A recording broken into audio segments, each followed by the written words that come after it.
ہم سب بھی نعت نبی صلی اللہ علیہ وسلم سے محظوظ ہو رہے تھے۔ ہمارے پروگرام کی اگلی کڑی ہے انتخاب صدارت۔ آپ جانتے ہیں کوئی بھی بس یا کوئی بھی پروگرام بغیر کسی قائد اور رہبر کی رہنمائی کے نہیں چلتا، بغیر کسی صدر کی صدارت کے اس کو منزل منتہا تک پہنچانا بہت مشکل ہوتا ہے۔ اسی لیے کسی نے کہا تھا یہ مسند صدارت ہے، کوئی معمولی مقام نہیں، یہ مسند صدارت ہے، کوئی معمولی مقام نہیں، یہ عزتوں کی چوٹی ہے، کوئی عام انعام نہیں، جس کے تبسم سے ہو بزم علم روشن و تاباں، جس کے تبسم سے ہو بزم علم روشن و تاباں، ایسے ہی رہبر کو ہو شایان مسند سلطان، جو فہم کا چراغ جلائے سکوت کی شب میں، جو فہم کا چراغ جلائے سکوت کی شب میں، وہی ہے صاحب مسند، وہی ہے فخر مقتل۔ میں ان اشعار کے بعد نام نامی پیش کرنا چاہتا ہوں جامعہ اعضا کے روح رواں، بانی و ناظم، خادم قوم و ملت حضرت مولانا حافظ محمد اکرم صاحب قاسمی دامت برکاتہ العالیہ کا۔ صدارت نشینی آپ کو زیب دیتی ہے اور آپ کی صدارت میں ہمارا یہ پروگرام نہایت ہی آسانیوں کے ساتھ اور حسن سلوک کے ساتھ انشاءاللہ منزل منتہا کو پہنچے گا۔ حضرات، اس پروگرام میں خطابت کی پہلی کڑی جو ذات عالی ہے، بظاہر عمر میں کوہتر، تجربات میں بہت بہتر، نو فاضل لیکن اکابر کی صحبت کے فیض یافتہ، امریکہ سے تشریف لائے ہوئے ہمارے مہمان خصوصی، جن کی بعض خصوصیات ایسی ہیں جن کو ہم اور آپ محسوس بھی نہیں کر سکتے۔ میں مختصراً ان کا تذکرہ کرنا چاہوں گا۔ جناب حضرت مولانا مفتی عبدالرحمان صاحب قاسمی امریکی دامت برکاتہ العالیہ، آپ نے اپنے حفظ کا نظام بتلایا کہ میرا حفظ ڈائریکٹ شروع ہوا ہے، بغیر کسی قاعدے اور بغیر کسی ناظرین۔ ہم لوگوں کو یہ چیز لگ رہا ہے، لیکن انہوں نے بتلایا کہ ہم کو یہ چیز لگا کہ یہ قاعدہ اور ناظرہ کیوں پڑھایا جاتا ہے، اور ایک نہایت ہی مشکل مرحلہ جس کو انہوں نے طے کیا، ہر کسی کے بس کی بات نہیں ہے، اور 15 مہینے کی مدت میں انہوں نے قرآن پاک مکمل کر دیا اپنی والدہ کے پاس۔ خود فرماتے ہیں کہ ہماری والدہ قاعدے سے ناظرہ بھی نہیں پڑھ پاتی، لیکن انہوں نے نظام بنایا حرمین شریفین کے ائمہ کرام کی تلاوت کو سنانے کا۔ ایک صفحہ یا ایک آیت یا ایک رکوع کئی مرتبہ ہم ریڈیو سے سنتے تھے اور اس کے بعد میں اپنے دماغ میں بٹھاتے تھے، اور اسی سے حروف کو پہچاننے کی، کلمات کو ادا کرنے کی، اسلوب کو سیکھتے رہے ہم۔ اور شروع میں تو کافی دقتیں آئیں، لیکن بعد میں بہت آسان ہوا۔ اس سے آپ نے لہجہ بھی سیکھ لیا، قرآن کا صحیح پڑھنا بھی سیکھ لیا، حروف بھی پہچان گئے، اور آپ قرآن سنیں گے دنگ رہ جائیں۔ بہت مست اور بہت ہی پر اثر تلاوت آپ کی ہے۔ میں اسی مختصر سے تعارف کے بعد دعوت اسٹیج دینا چاہوں گا مہمان مکرم حضرت مولانا مفتی عبدالرحمان صاحب قاسمی امریکی زیدہ مزدور کو جناب تشریف لائیں اور اپنے مواعظ حسنہ سے ہم سب کو محظوظ فرمائیں۔ مفتی عبدالرحمان صاحب علیہ السلام۔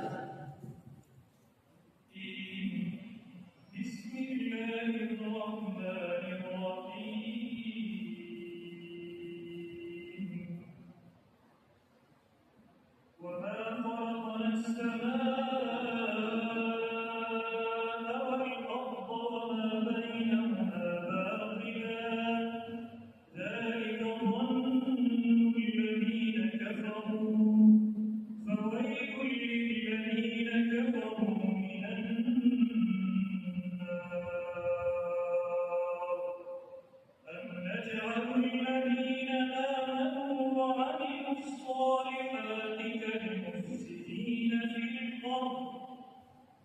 نجعل المتقين كالفجار كتاب أنزلناه إليك مبارك ليدبروا آياته وليتذكر أولو الألباب صدق الله العظيم. الحمد لله رب العالمين والصلاة والسلام على أشرف الأنبياء والمرسلين سيدنا وحبيبنا ومولانا محمد وعلى آله وصحبه أجمعين. أما بعد، فعن إبراهيم بن عبد الرحمن المهدي رضي الله عنه قال قال رسول الله صلى الله عليه وسلم يحمل هذا العلم من كل خلف الأمور ينفون عنه تحريف الغالين وانتحال المبطلين وتقليل الجاهلين، أو كما قال عليه الصلاة والسلام. میرے بزرگوں، بھائیوں اور عزیزوں، سب سے پہلے قرآن کریم کی جو آیتیں تلاوت کی ان کا میں ترجمہ پیش کرتا ہوں، پھر جو حدیث بیان کی اس کا ترجمہ، پھر اس کے بعد اپنا مضمون شروع کرتا ہوں۔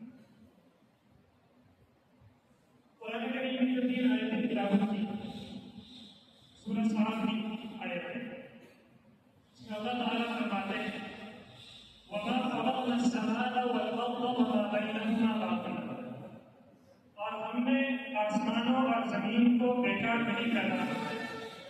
ذَلِكَ ظَنُّ الَّذِينَ كَفَرُوا، یہ ان لوگوں کا گمان ہے جو انکار کر دیتے ہیں کہ آسمان اور زمین کی پیدائش بغیر کسی مقصد سے۔ فَوَيْلٌ لِّلَّذِينَ كَفَرُوا مِنَ النَّارِ، تو جن لوگوں نے انکار کیا ان لوگوں کے لیے آگ کی طرف سے ہلاکت ہے۔ دوسری آیت میں اللہ فرماتے ہیں اب نجعل الذین آمنوا وعملوا الصالحات کالمفسدین فی الارض، کیا وہ لوگ جو ایمان لائے اور نیک اعمال کیے، کیا ہم ان لوگوں کے برابر کر دیں جو زمین میں فساد مچانے والے ہیں؟ اب نجعل المتقین کالفجار، یا ہم پرہیزگار لوگوں کو بدکردار لوگوں کی طرح بنائیں۔ پھر تیسری آیت میں اللہ فرماتے ہیں کتاب انزلناہ الیک مبارک، کہ یہ ایک مبارک کتاب ہے، بابرکت کتاب ہے جو ہم نے آپ کی طرف اتاری ہے، لیدبروا آیاتہ، تاکہ وہ اس کی آیتوں میں غور و فکر کریں، ولیتذکر اولو الالباب، اور تاکہ عقاب اس سے نصیحت حاصل کریں۔ اسی طرح جو حدیث بیان فرمائی ہے سنن بہقی کی روایت ہے، اس میں آپ صلی اللہ علیہ وسلم نے بیان فرمایا یحمل هذا العلم من كل خلف الأمور، کہ اس علم کو ہر طبقے میں سے، ہر صدی میں سے اس کے محتمل لوگ اٹھائیں گے۔ ان کا کیا کام ہوگا؟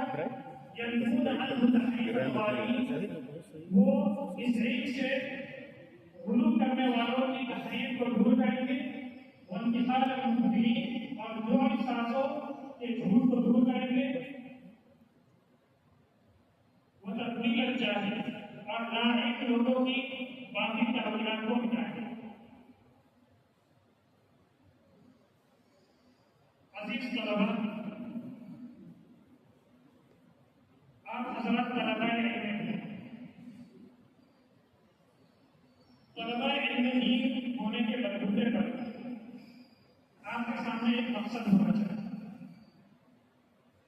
اور حدیث میں بیان فرمایا گیا ہے کہ ہر طبقے میں، ہر زمانے میں، ہر صدی میں اس علم دین کو ایسے معتمد لوگ اٹھائیں گے کہ اس سے غلطیوں کو اور جوڑ سازشوں کے جھوٹوں کو اس علم دین سے، اس دین سے دور کریں گے۔ ہمارے سامنے جو 2 طبقے ہیں، ایک تو مسلمانوں کا طبقہ ہے اور ایک غیر مسلموں کا طبقہ ہے۔ ہمارا جو دین ہے وہ غیر مسلموں کے طبقے میں کام کرنے کا ہے۔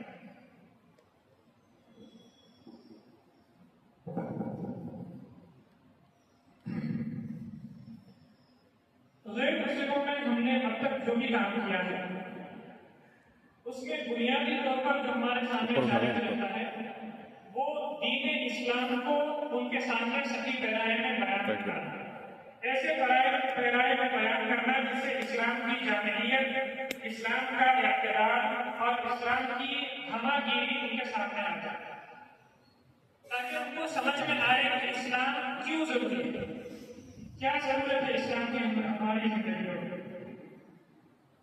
اس میں بنیادی جو چیز ہے، اس پر محنت کرنے کی ضرورت ہے، وہ یہ ہے کہ جب اللہ تعالیٰ نے ہمیں اپنے دین حاصل کرنے کی توفیق عطا فرمائی ہے تو ہم اسلام کی ہمہ گیریت کو، جامعیت کو اور اعتدال کو سمجھیں۔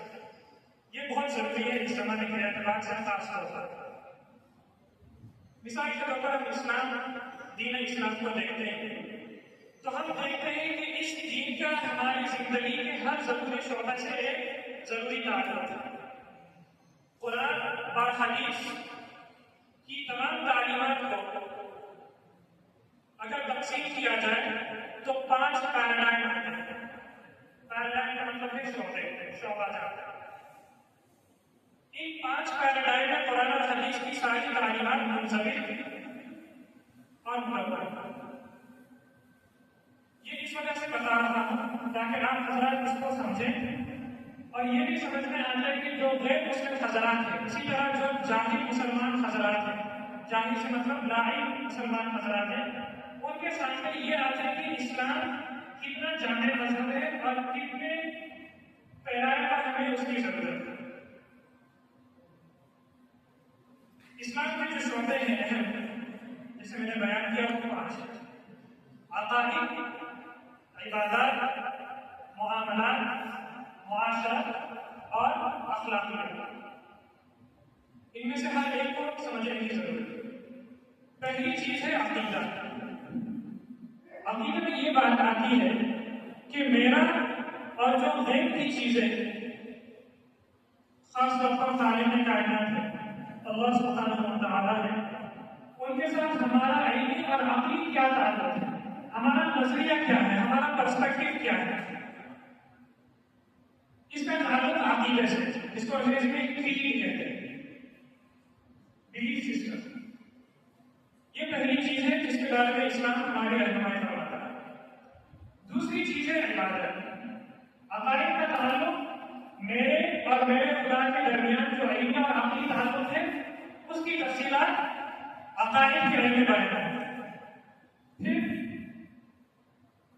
میرا اور میرا خدا کے درمیان جو عملی تعلق ہے، جو پریکٹیکل تعلق ہے، اس کی تفصیلات عبادات میں بیان ہے۔